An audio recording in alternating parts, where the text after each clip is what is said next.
téléspectateurs de la radio et télévision Tambara, vous pouvez désormais suivre votre chaîne de télévision préférée Tambara sur le satellite Badrsat 7, angle 26 degrés Est, fréquence 11010, polarisation verticale, symbole 27500.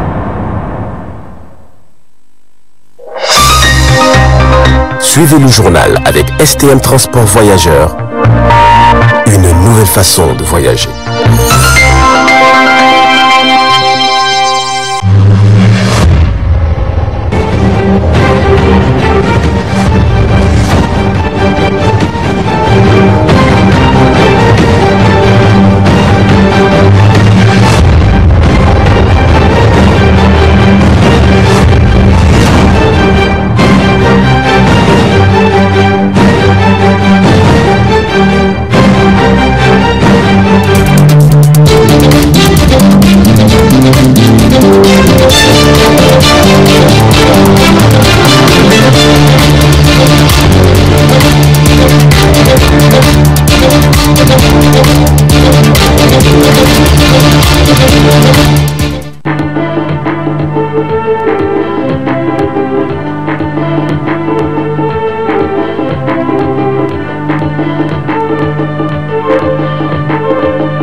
Aujourd'hui, la journée mondiale de la radio, qui est Radio et Paix, nous pouvons dire haut et fort que Studio Kalangu est en train de jouer ce rôle-là depuis sa création.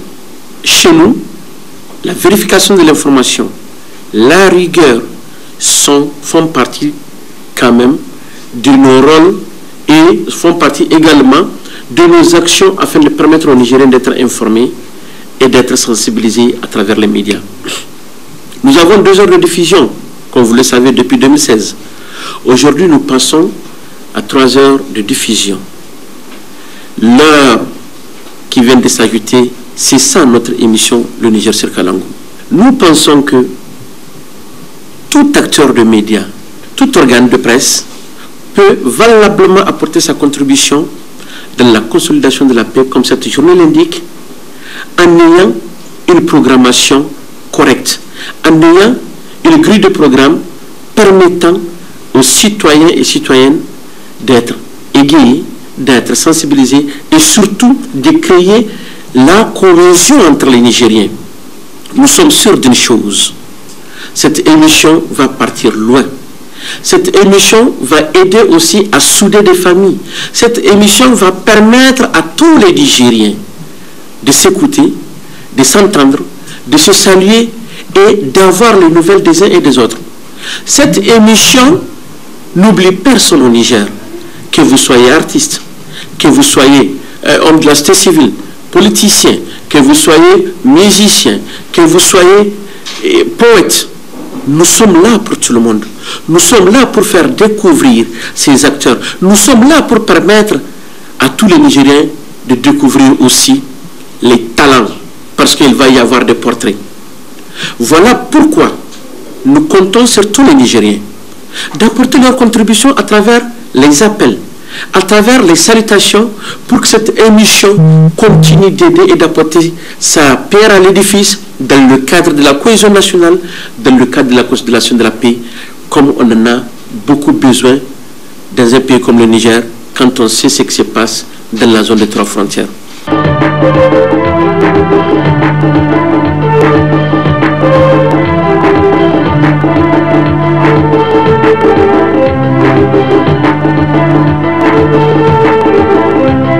Le Niger sur Kalangu, c'est une émission d'1 heure diffusée par 21 radios partenaires, en tout cas cette année, dans les 8 régions du pays que nous lançons aujourd'hui à l'occasion de la Journée mondiale de la radio. Cette émission va rythmer la semaine du lundi au vendredi de 11h à midi. Elle est produite en complément de l'émission d'information et de débat du Studio Kalangu chaque soir de 17h à 19h que vous connaissez bien déjà. Le divertissement et l'information sont au cœur de cette production de mi-journée, dont le but est de parler au plus grand nombre de Nigériens et de Nigériennes. Au programme, un flash info, des informations en région, une revue de presse hebdomadaire, des portraits de Nigériens et de Nigériennes d'horizons divers, mais aussi une plage santé, justice, environnement, entrepreneuriat, une page consacrée au sport, à la culture, au numérique, à l'histoire du Niger. La culture linguistique sera également abordée à travers une rubrique qui permettra de découvrir des mots et expressions dans les langues nationales, en français et en anglais.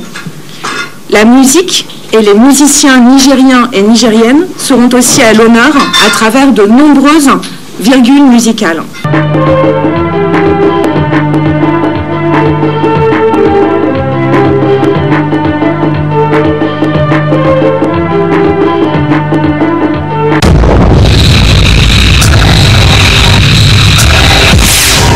Le 4 février passé, donc il y a exactement 9 jours de cela, le président du conseil de ville, l'honorable député maire Omarou Moumouni Dogari, a procédé au lancement de la dépollution du site communément appelé Dolé. Donc durant 9 jours, nos techniciens de la ville, que je remercie au passage, se sont mis dans la tâche. Et Dieu merci pendant tout ce temps. Donc, si vous vous rappelez, on avait dit que ça allait se passer en 2 phases. Donc, la première phase, on avait fait appel à nos concitoyens pour nous accompagner. Et Dieu merci, un certain nombre de nos concitoyens nous ont accompagnés. Et en moyenne, donc, par jour, nous avons eu à évacuer à peu près 1600 mètres cubes. Donc, durant la période, ça fait dans les 15 000 qu'on a eu à évacuer. Donc, c'est l'occasion pour nous vraiment de remercier ces sociétés, ces concitoyens qui ont eu à nous accompagner, parmi lesquels, sans être exhaustif, nous allons citer l'entreprise Maurey avec 5 camions, Egam avec 3 camions et un agent bulldozer, Ali Dodo avec 9 camions et 3 engins niveleuses, tractopelles, chargeuses, Lona avec 2 camions et un agent bulldozer, Alaj Abdou avec 1 camion, Rid avec 2 camions, Kyoto avec 1 camion. Et en dehors de cela aussi, nous avons eu à mobiliser les moyens propres de la ville. Donc Dieu merci. Aujourd'hui nous sommes le 12 février, donc ça sonne la fin de la première phase de l'activité. Donc à partir de demain, nous allons renforcer nos capacités, Inch'Allah, puisqu'il y a un budget conséquent de 600 millions qu'on avait prévu. Donc à partir de demain, nous allons prendre des matériels en location pour pouvoir maximiser. Donc la moyenne était de 16 bonnes par jour, mais à partir de demain, avec nos moyens, Inch'Allah, nous allons prendre au moins 50 par jour pour pouvoir vraiment maximiser et arriver au bout des tas d'ordures que vous voyez ici. L'objectif a été atteint et je pense à vous-même de juger, puisque au lancement vous étiez là, donc vous avez vu tout l'autre côté, donc tout ce qui a été fait comme travail, et j'estime que sans peut-être me tromper, dans 2 à 3 mois, Inch'Allah, on va en finir. Là, ce n'est qu'un premier pas, parce que en dehors de ces tas aussi, nous en avons d'autres tas, comme vers Katako, vers chez Madame Bari, donc on en a parlé avec le député maire. Inch'Allah, on va s'atteler à la tâche pour dépolluer totalement Niamey. Et plus jamais, comme j'ai eu à le dire, des tas d'ordures en plein centre-ville de Niamey, Inch'Allah. Bien que le travail est vraiment énorme. Donc vous avez vu ce qu'on a eu à faire en carême.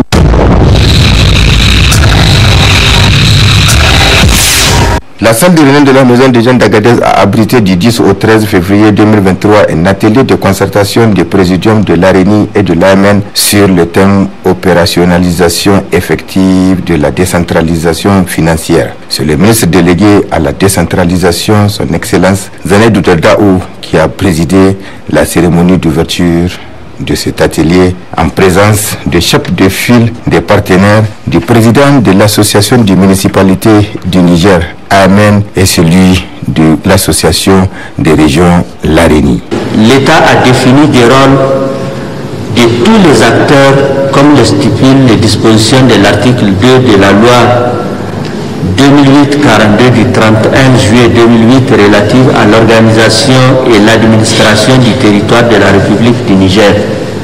Ces dispositions légales précisent d'une part que La République du Niger est organisée en circonscription administrative et en collectivité territoriale. Cette organisation s'effectue dans le respect du principe de la libre administration des collectivités territoriales et de la spécificité des communautés coutumières, de manière à mettre en œuvre l'engagement du territoire et les politiques de développement, à garantir la démocratie locale et à favoriser la généralisation et la modernisation des services publics. Et d'autre part, ces collectivités territoriales s'administrent librement par les autorités élues. Elles jugent de la personnalité morale du droit public, de l'autonomie financière et disposent d'un budget, d'un domaine qui leur sont propres. Au vu de ces dispositions, les acteurs doivent impérativement se mettre ensemble pour jouer leur parité. C'est pourquoi je disais tantôt que ces cadres de concertation dont je ne doute point des qualités des acteurs conviés peut dorénavant agir, régir les rapports fonctionnels entre les tutelles, les collectivités et les sectoriels. Nous sommes conscients que la gestion multi-acteurs nécessite une concertation permanente. C'est pourquoi j'exhorte les acteurs à tous les niveaux à unir leurs forces aux limites autorisées de la loi pour offrir à nos concitoyens des services de qualité. Quant à moi, je m'engage à porter les recommandations qui seront issues de votre rencontre, acquis des droits pour disposition à prendre. Le chef de file des partenaires a dans son discours remercié les efforts des collectivités territoriales AMN et ARENI et les a exhortés à pousser plus de réflexions pour relever les nombreux défis qui restent toujours posés. Malgré quelques avancées enregistrées à différents niveaux dans la conduite du processus, de nombreux défis restent toujours posés. À l'analyse, la question des ressources apparaît comme un fil conducteur qui, sans justifier de manière complète les défis actuels, les explique tout de même dans une certaine mesure. La performance des collectivités territoriales est souvent pointée du doigt en occultant cette dimension financière qui pourtant sous-tend fortement toute réforme décentralisatrice. La mission de délivrance des services publics aux populations devient dès lors fortement compromise, renforçant le creuset entre les élus et les populations. La nécessité de pousser les réflexions, de repousser les limites et de trouver les options les plus appropriées se pose comme un exercice indispensable. Ceci pas seulement pour changer le narratif, mais pour avancer véritablement la réforme de la décentralisation. En tant que chef de file de la Suisse, en tant que chef de file de BTF, la Suisse, avec le soutien des partenaires, a porté les messages clés pour opérationnaliser la fonction publique territoriale. Il est évident qu'elle est impérative afin de doter les collectivités territoriales de ressources humaines de qualité qui est indispensable à la réalisation de leur mission partant du constat de la disponibilité d'un cadre réglementaire initial. Nous avons ainsi porté les messages pour avancer le transfert des ressources et pour l'inscription des fonds dédiés aux collectivités territoriales dans les budgets des ministères sectoriels décentralisés. Quant au président de l'AMN, l'Association des municipalités du Niger a d'abord remercié les représentants de l'État et celui des partenaires avant de saluer cette initiative, la première du genre, qui rassemble les municipalités et les régions autour d'une même thématique qui est le développement des collectivités territoriales. Nous avons connu plusieurs réformes. Depuis la cérémonie de transfert de compétences et de ressources de l'État aux collectivités territoriales en 2017, qui sont restées pratiquement théoriques.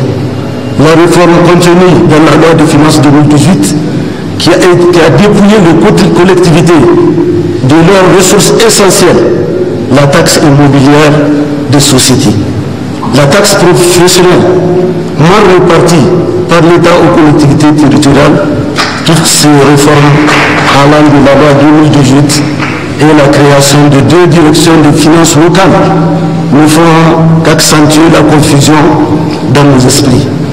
Compte tenu de la vétusté de la fiscalité locale l'État ne se doit-il pas rendre effectif et régulier les reversements financiers aux collectivités territoriales, notamment les redevances minières et pétrolières, la TSE, la taxe spécifique de l'électricité, le fonds d'appui à la décentralisation, le fonds de péréquation, ainsi que les impôts et taxes rétrocédés par l'État aux communes.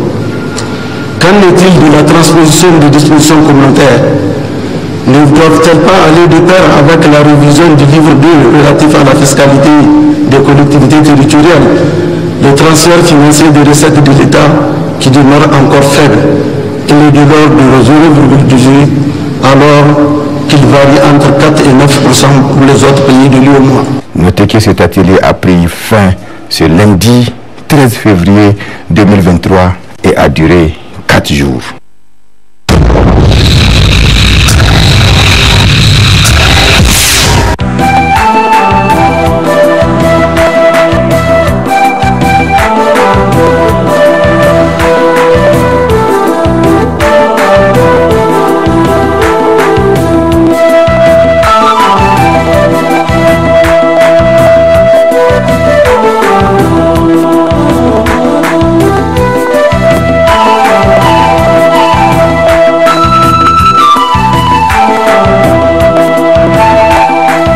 C'est une rencontre de grandes retrouvailles. C'est des anciens élèves du CG6. Ça fait à peu près 40 ans qu'on ne s'est pas vu. Et lors d'une cérémonie de mariage là-bas au quartier Solussi, il y avait une rencontre. Et là, les gens, les unes et les autres se sont dit, mais pourquoi ne pas se regrouper puisqu'il y a les retrouvailles. Et donc, c'est ça l'objectif. Aujourd'hui, on est là. Et on compte créer une association, une amicale des anciens élèves du CG6. L'objectif, c'est de voir si on peut amener notre pierre à l'édifice, comme on le dit. Nous sommes les fruits du CG6. On voulait vraiment amener notre contribution pour les prochaines activités. Oui, les anciens élèves du CG6, nous les suggérons de venir se retrouver, à se joindre à nous, pour qu'on puisse voir ce qu'on peut faire au niveau du CG6.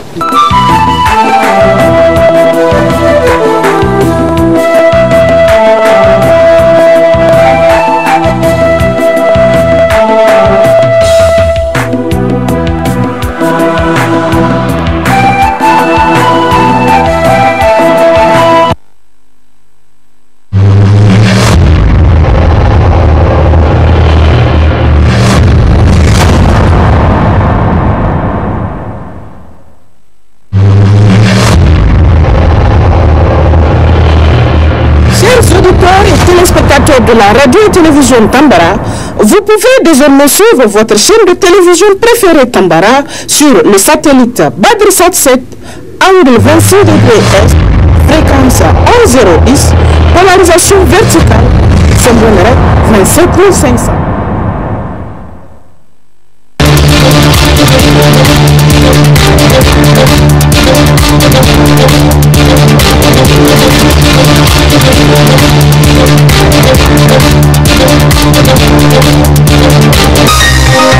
Ce journal vous a été présenté par STM Transport Voyageurs.